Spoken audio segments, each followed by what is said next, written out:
my tata for again. Oh, hey, today's story is sweet. I say it's sweet. Oh yeah, make you check and let's go. My people, how una dey? Hello, everybody. I welcome una to my YouTube channel, Delta Tatafo Princess. Abeg, if today na your first time to see this YouTube channel, make you subscribe, make you like, make you share the video, make you click that notification button so that if I upload any ogbonge video, make you yourself, make you dey aware. Thanks for watching. As for those of una when they make this YouTube channel they grow, God bless you specially. Today's story sweet. It's sweet, no be small. It's sweet, oh, it's sweet, oh. That make body dey sweet me, oh, because finally everything one day sweet for where we dey. Abi e get who they go put sugar for a mouth where go reject am? No. The story when I bring on the table today, as I see this information, I say I no go keep am to myself, make I come tell una, because na very vital information. The information e get weight, e cut tie wrapper. The information be say now Italy government they wan legalize illegal immigrants. Italy government don look and say immigrants don too suffer. We don too suffer, no be lie. So they wan legalize immigrants. Una see wetin this corona cause. In fact, all thanks to corona. I no heard corona na disease o, na bad virus. But I go still thank am on the other way round because e don make so many things come dey go smoothly the way we no even expect. Corona don restore marriages, e don restore most broken home. People when e be say their boyfriend run leave them before, corona don make them come back. Almighty corona, daalụ o. Now, the thing when e be say Italy government don dey look into, una know say this corona e don make their economic go down well.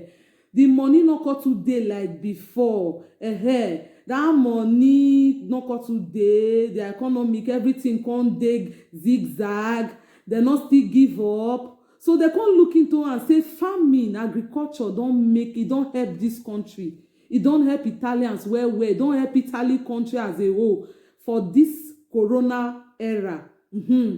When their economy go down, so you see, say people when they call they do farming, now that one they call they put their mind for. Now that one call they boost down. They call they meet up to their demand. So now they can say after this pandemic, after this corona, when corona everything don't clear, those immigrants where they deny document before, they go give them documents. They go come legalize many people. Like now, many people not get documents. They don't give them second negative, 2 times negative. They deny them stay for the country. They won't grant them stay. The way that they talk and the number when they call, even self, if I call and self, even body just they sweet me. Today now I never chop. I never chop. You know, say if I just do this Tatafo work finish, I go just belle full. So far say now good news, now vital information. 200,000 immigrants, they won't legalize them. 200,000, not be saying na 200, not be saying na 2, say na just ordinary 200,000. If they legalize, they grant those kind of people stay, give the document. This country go sweet, oh. Nobody go say, they go Germany, they go France. Even Germany said they think they won't follow the same footsteps because they know say farming, agriculture is very important. Okay, make una see these points now. Before for Nigeria, rice dear pass garri, oil dear pass garri, but as me and you they talk now, garri don't blow, garri market don't blow. Could you imagine say oil fuel when it be say that if fuel not there, everybody go they also fuel for Nigeria. Now lie you, nobody they hustle fuel again. Now garri they hustle. See who believe say sanitizer.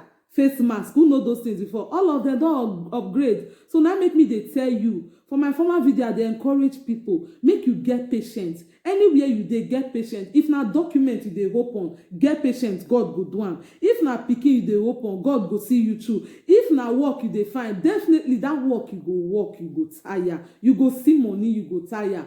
Now make me come tell you now. Say, this life, my brother, my sister, na jeje o. Okay, see now, coronavirus don't come now, it won't go now. Italy now won't, in fact, it won't make this country sweet for immigrants. make I advise una, all those of una when e be say una dey go farm work, una dey do farm work, tomatoes, over different farm work. See, dem wan pay us big money now. Dem wan legalize, and when e be say they go farmers, they go know una say, not be gone are those days when they go say this person na farm work e dey work, na suffer head work. Farm work no be suffer head work now, because dem know say farm work, that agriculture, e don help this country this time around. So dem wan really make am known. I wish not be say na corona people dey commonize farm work. Dem no look am to be anything. Dem go say this one dey do farm work, na suffer go kill am. My brother, my sister, na better contract now. People who dey work farm work now, after this corona finish, na sharp payment, better payment with better contracts. With better contracts, even sef dem go even give you house join. If you get better oga, better boss, e go give you stay, go give you house, e go help you fight your documents. In fact, I'm so happy. I happy, all my body dey sweet me. You know say who dey do tatafo like this, if you see wetin good, hungry no dey beat am again. No, e no dey hungry again, food no dey enter belle. So far say that tatafo, e don do am, and the tatafo na e don belle full me today. Na make me, I come carry am come meet una, say make una see information when e dey go on. No, and another information when e come still dey again. Oh, this one sweet well well. In fact, follow me, praise my God. Una see this one, na about our country, my Nigeria people. Finally, our oga at the top, he don talk. Corona now don make Buhari say make dem free all inmates. Abeg, if you no know wetin be inmate, prisoners when e dey Nigeria, he say make dem free them, make dem free them, make dem go. All those one wey don dey wait for trial for going to 6 years now, dem no judge their case, dem no decide them, dem no carry them go forward, dem just dey there. Buhari say make dem free them. Abeg go, make una use this one take pray for Buhari, because e no easy to free prisoners. Muna see another plus when Nigeria don dey try upgrade like on that country. Abeg, in fact, body dey sweet me since morning. I no come know the time when e be say I say okay, make I come still bring this information, but now I come feel say make I still come share am with una. Abeg, if you see this video, make you pass the information. Make you like am, make you share am, make you subscribe, make you press that bell when e dey there. You know dem no go charge you anything. You no go pay. Just press am, so that if I bring information like this, especially about immigrant, about Italy, make you sef, make you dey aware. Abeg o, no running up and down. If you dey do farm work, know say very soon your day e don break, your time e don reach. That contract wey you don dey find, they wan give you now. That document, especially document wey make you run up and down, go Germany, go France, go Belgium, go here. Abeg, dem wan give you documents now, so make you dey at alert. Na make you go subscribe to this YouTube channel, so that if I bring the latest another information, say dem don dey share the document, you yourself you go dey aware. Once again, na me be Delta Tatafo Princess, the girl wey no dey mind her business. Abeg, make you subscribe to my YouTube channel. Thanks for watching. God bless you. Bye.